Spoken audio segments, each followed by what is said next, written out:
మీ వ్యాపార ప్రకటనల కోసం ఈ నంబర్ను సంప్రదించండి. Hi viewers, welcome to our channel. So BRS పాలన పైన అంటే ఈ 10 ఏళ్ల పాలన ఎలా ఉంది, ఎంత ఖర్చు చేశారు అన్న దానిపైన ఒక నివేదికని బయట పెట్టడం చూస్తున్నాం. అయితే ఈ నివేదిక చూసి చాలా మంది ఆశ్చర్యపోతున్నారు. సో ఇంత సొమ్ము ఖర్చయిందా అన్న విమర్శలు అయితే కొంతమంది అయితే విమర్శలు చేయడం అయితే చూస్తున్నాం. నిజంగా నివేదికలో ఏమైంది, అంత ఖర్చయిందా? సో ఈ అంశం మీద డిస్కస్ చేయడానికి ప్రజెంట్ మనతో పాటు సీనియర్ జర్నలిస్ట్ జయదేవ్ గారు ఉన్నారు. వారితో డిస్కస్ చేద్దాం. సార్ నమస్కారం. సార్ నమస్తే. సార్ రిపోర్ట్ అది మీరు కూడా చూసారు. దాదాపు 288 lakh crores ఖర్చు అయిందని వాళ్ళు చెప్పడం చూస్తున్నాం. నిజంగా అంత అయిందా? దీని పట్ల అయితే కొన్ని విమర్శలు రావడం, సోషల్ మీడియాలో చాలా మంది ఆశ్చర్యం వ్యక్తం చేయడం చూస్తున్నాం. మరి మీ ఒపీనియన్ ఏంటి సార్ దీనిపైన? ప్రభుత్వం మారిన తర్వాత గత ప్రభుత్వం మీద ప్రస్తుత ప్రభుత్వాలు దుమ్మెత్తిపోయడము, వాళ్ళ తప్పులు లేవనెత్తి చూపడం అనేది సర్వసాధారణం.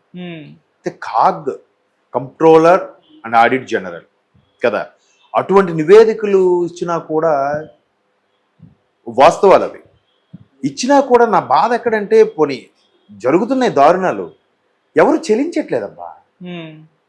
ఒకప్పుడు విజిలెన్స్ వాళ్ళు ఇంటెలిజెన్స్ వచ్చారంటేనే భయపడేవారు. ఇప్పుడు కాగ్ నివేదిక వస్తుందంటే ఒక్కొక్కడికి నోట్ ఒకటి కొట్టుకునేది గుండె కదా. ఇప్పుడు అది వచ్చినా వాళ్ళంతా అన్ని తప్పులు తడకలు ఇస్తారు.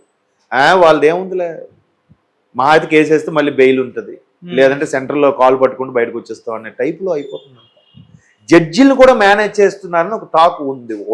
అది గాసిప్పా వాస్తవమో తెలియదు, కానీ అంత దారుణంగా ఉంది పరిస్థితి. ఇప్పుడు కాదు, నాకు 2019 అంటే 18లో అక్కడ తెలంగాణ ప్రభుత్వం వచ్చింది, 19లో ఏపీలో ప్రభుత్వం ఫామ్ అయింది, 20లో 21లో ఒక సీనియర్ జర్నలిస్ట్ నా మిత్రుడు ఇట్లాగే ఆంధ్రాలో జగన్మోహన్ రెడ్డి గారి మీద చాలా అలిగేషన్స్ వస్తున్నాయరా, ఏంటి వాస్తవం అంటే, ఇక్కడ మాత్రం లేవేంటి తెలంగాణలో అన్నాడు.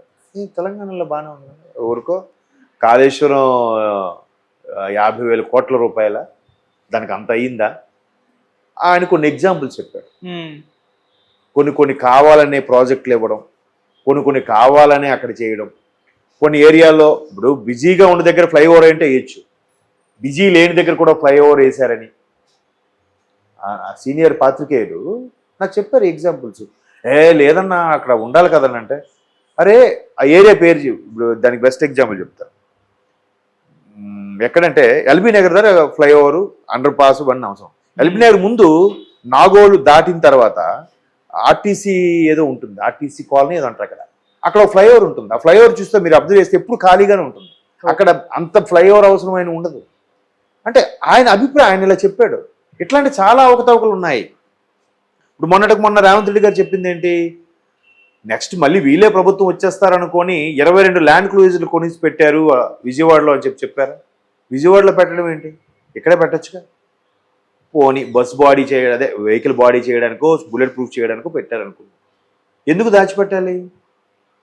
ఆ 66 కోట్లు ఎవరివి? ఒక్కొక్కరు 3 కోట్లు విలువైంది. దానికి మళ్ళీ బుల్లెట్ ప్రూఫ్ చేయించడానికి మళ్ళీ ఇంకో ₹1 కోటి ఖర్చు. ఎవరివి డబ్బులు? అలాంటి ఎన్ని కోట్లు? ఆ తర్వాత మొన్న సెక్రటరీకి సంబంధించి ఒక మహిళా ఉద్యోగురాలట వస్తుందంట. ఆవిడ ఇప్పుడు రేవంత్ రెడ్డి గారి ప్రభుత్వం వచ్చిన తర్వాత ఆవిడ విధుల్లోకి వస్తుంటే చుట్టుపక్కల ఎవరు, అమ్మ మీరేంటి ఇన్ని రోజులు కొత్తగా అపాయింట్ అయ్యారా అంటే, లేదంటే నేను గత 5 ఏళ్ళుగానో 10 ఏళ్ళుగానో చేస్తున్నాను. మీరు ఏ రిక్రూట్మెంట్ అంటే మేము చెప్పలేకపోతుందంట. ఎప్పుడు టెస్ట్ రాశారంటే చెప్పలేకపోతుంది. Group 2 officer. మీరు ఎప్పుడు రాలేదని అంటే వర్క్ ఫ్రమ్ హోమ్ అంట. Government employee work from home ఏంటి? ఇవన్నీ లావాదేవీలు తీశారు. ఎవరో తీసేసరికి గత ప్రభుత్వంలో ఒక మంత్రి గారి తాలూకా రికమెండేషన్తో ఇంటి దగ్గరే ఉంటున్నాను, నాకు 1,60,000 నాకు అకౌంట్లో శాలరీ పడిపోతుంది. ఇలాంటివన్నీ లేదా ఎవరికో మహిళలకి పుట్టగానే డెలివరీ అవ్వగానే గర్భవతికి డెలివరీ కిట్లు ఇచ్చారు పిల్లలకి కూడా. ఆ కిట్లు ఇచ్చి ఒప్పుకుంటారు. ఆ కిట్లు ఎవరు వాళ్ళ అనుయాయులకి ఎవరికో ఇచ్చుంటారు కాంట్రాక్ట్. 100 కిట్లు ఇవ్వమని చెప్తే ఈ 80 కిట్లు 90 కిట్లే ఇచ్చారు, మిగతా 10 కిట్లు అమౌంట్ ఏమైనట్టు? కాళేశ్వరం, అలాగే సెక్రటేరియట్ అద్భుతం, అలాగే ICC integrated command and control centre అక్కడ మన రోడ్ నెంబర్ 12 అద్భుతం. నిజంగా అది చూస్తే మీరు ఒక సాఫ్ట్వేర్ కంపెనీ కూడా చాలా బాగా కట్టారు. బట్ అవి కూడా దాని మీద కొన్ని ఆరోపణలు ఏంటంటే, వాళ్ళకి చెందిన వ్యక్తులకి కాంట్రాక్ట్లు ఇచ్చి వాళ్ళు ప్రతి దగ్గర కమిషన్ తీసుకున్నారని కూడా కొన్ని ఆరోపణలు ఉన్నాయి.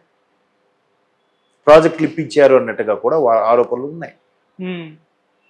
సో ఇవన్నీ కలిపి వెరసి 288 లక్షల కోట్లంట. చూడండి ఒక్కసారి ఊహించుకోండి. అవును. 288 లక్షల కోట్లు. ఇక్కడ జగన్మోహన్ రెడ్డి గారు 1,00,000 కోట్లు తినేశారనే వార్తలు వచ్చాయి కదా. అది ప్రూవ్ అవ్వలేదు అనుకో వేరే విషయం. బట్ కాగు ఒక 38,000 కాగు కాదు, ఇదేంటది ఐబీ కాల, ఐబీ ఒక ఇంటెలిజెన్స్ బ్యూరో సంథింగ్, ఐబీ కూడా కాదండి, దాన్ని ఏదో అంటారు. సిబిఐ వాళ్ళు కొంత జత చేశారు, తర్వాత వాడు గుర్తు రావట్లేదు. వాళ్ళు కూడా 38,000 కోట్లు ఎంత జత చేస్తే క్లారిటీ వచ్చింది అని అనుకున్నారు. బట్ ఇక్కడ 1,00,000 కోట్లకి ఆశ్చర్యపోతుంటే 288 లక్షల కోట్లు అంటే దీనికన్నా 3 రెట్లు. మరి ఏం చేశారు అంటే దుర్వినియోగం చేశారా? ఇదంతా సొమ్ము ఎక్కడిది అంటే ఒక రాష్ట్ర బడ్జెట్ మించి ఉంది. అవన్నీ సామాన్యులకు చేరితే అన్నీ సర్వసాధారణం అయిపోవు, ఈజీ అయిపోదు. అవన్నీ ఆలోచిస్తే అసలు ఎక్కడున్నాం మనం, ఏంటి దారుణం, అలవాటు పడిపోయాం. ఎవడేం పట్టించుకోడు. అదెవరు పోకిరీలో ఒక డైలాగ్ ఉంటుంది, తిన్నామా పడుకున్నామా తెల్లారిందా, మళ్ళీ లేస్తాం, పేపర్ చదువుతాం, వార్తలు చూస్తాం, వాడిని వీడిని తిట్టుకుంటాం, మళ్ళీ డ్యూటీకి వెళ్తాం, మళ్ళీ వస్తాం, తింటాం, పడుకుంటాం, తెల్లారిందా. అంతే. ఎవరికి పోరాటం చేసే టైం లేదు, కనీసం విచారించే టైం లేదు, ప్రశ్నించే టైం అంతకన్నా లేదు. ఎవడు బతుకుల్లో వాడు బిజీ. ఓకే. ఎక్కడికి వెళ్తుంది అది అసలు? ఒక కాదు నివేదిక వస్తే లెక్కే లేదు అసలు. మరి ఇలాగ వ్యవస్థ ఎవరు వల్ల మళ్ళీ మాట్లాడడం మన ప్రజలే కదా. ఎన్ని ఇలాంటివి ఎన్ని వచ్చాయి. మొన్న మేడిగడ్డ అన్ని లక్షల కోట్లు అయితే మేడిగడ్డ ఎందుకు ఉంగింది అసలు కదా. అలాగే కొంతమంది యారక్స్ అదే సారా కాంట్రాక్ట్ సంబంధించి, వైన్ మందు కాంట్రాక్ట్ సంబంధించి కూడా ఆరోపణలు ఎదుర్కొంటున్నారు. వాళ్ళ అనుయాయులకి అప్పచెప్పారని, కట్టబెట్టారని ఎన్నో ఉన్నాయి. ఇవన్నీ ఎవరు సొమ్ము అండి? ఎవరేం చేస్తారు? ట్యాక్సుల రూపంలోనో పన్నుల రూపంలోనో సామాన్యుడి దగ్గర తీసుకున్నావో అవన్నీ ఇట్లా వస్తే ఇట్లా ఉంది. బట్ వాళ్ళు ఏమంటున్నారు, నువ్వు కూడా డబ్బులు తీసుకోకుండా ఓటేసే రోజు ఇవన్నీ కాళ్ళ పట్టుకుని అడగచ్చు. నువ్వు తీసుకోవట్లేదే, నువ్వు ఓటు వేయట్లేదే, ఫ్రీగా వేస్తున్నావు ఓటు లేదు. అరే ఈ పార్టీ వాళ్ళు 1000 ఇచ్చారా, వాళ్ళు 2000 ఇచ్చారా, వీడు మరీ 500 ఇచ్చాడురా, 2000 ఇచ్చినోడికి వేస్తా. నీకు 2000 ఇస్తున్నాడు, నీ మీద ఒక తల మీద కనీసం 2 కోట్లు 2 లక్షలు దుబ్బేస్తున్నాడు. డైరెక్ట్గా వెళ్ళి తీసుకోవట్లేదు కదా. మనకి డైరెక్ట్గా తెలిస్తేనే నొప్పి, డైరెక్ట్గా తెలియకపోతే నొప్పే ఉండదు. మనది కాదు కదా. అబ్బా వేస్ట్ అబ్బా ఇవన్నీ మాట్లాడుకుంటే, ఎవరి పని చేసుకోండి. మరి అటువంటి హ్యూమన్ సైకాలజీ, అటువంటి సొసైటీలోంచి పుట్టిన మనం ఇంకంతకుమించి ఇంకేం ఆలోచించగలుగుతాం? వాళ్ళు అలాగే ఉంటారు. ఇప్పుడు అదే రాజకీయ నాయకుడిని తప్పు పడదాం అనుకుంటున్నాం, బట్ ఆ రాజకీయ నాయకుని అలా తయారు చేసింది మనమే. ఇప్పుడు ఆయన దగ్గరికి వెళ్ళి ఆ రాజకీయ నాయకుడి దగ్గరికి, సార్ మా తమ్ముడికి జాబ్ చేయడు సార్. ఇంకోటి వస్తాడు నీ ఫ్రెండ్, ఆడు కూడా సార్ మా చెల్లికి జాబ్ ఇవ్వండి సార్ అంటాడు. ఏమో అది ఆ అమ్మాయి కాబట్టి ఆ చెల్లికి ఇచ్చేస్తాడేమో, మా తమ్ముడికి ఇవ్వడం అని చెప్పి నేనే ఆడేం అడగకపోయినా సార్ ఇది ఉంచండి సార్, ఎలాగైనా మా తమ్ముడికి వచ్చేలా చూడండి సార్ అని ఆడికి అక్కడ లంచం అలవాటు చేస్తుంది ఎవరు? మనమే. అలాగ అలవాటు పడినోడు ఇంక ఈరోజు ఈ 1,00,000తో స్టార్ట్ అయినోడు రేపు ఇంకా తిమింగలంగా మారుతాడు. చిన్న పెద్దపరిగి నుంచి స్టార్ట్ అయిన వాడు తిమింగలంగా మారుతాడు. చాలా మంది అవినీతి పేపర్లో అంటున్నారు అధికారులు మనలో ఒకడేగా. ఆ అధికారులు వెనకున్నది కూడా ఎవరు? రాజకీయ నాయకులేగా. ఆ రాజకీయ నాయకులు కూడా మనలో ఒకడేగా. అవును. ఎక్కడికి వెళ్తుంది అసలు? సో ఇవన్నీ ఆలోచిస్తే బుర్ర పిచ్చి అయిపోతుంది, అర్థం కాదు. కాబట్టి అదంతే, దాని గురించి మనం డిస్కస్ చేయలేం, మాట్లాడాలి.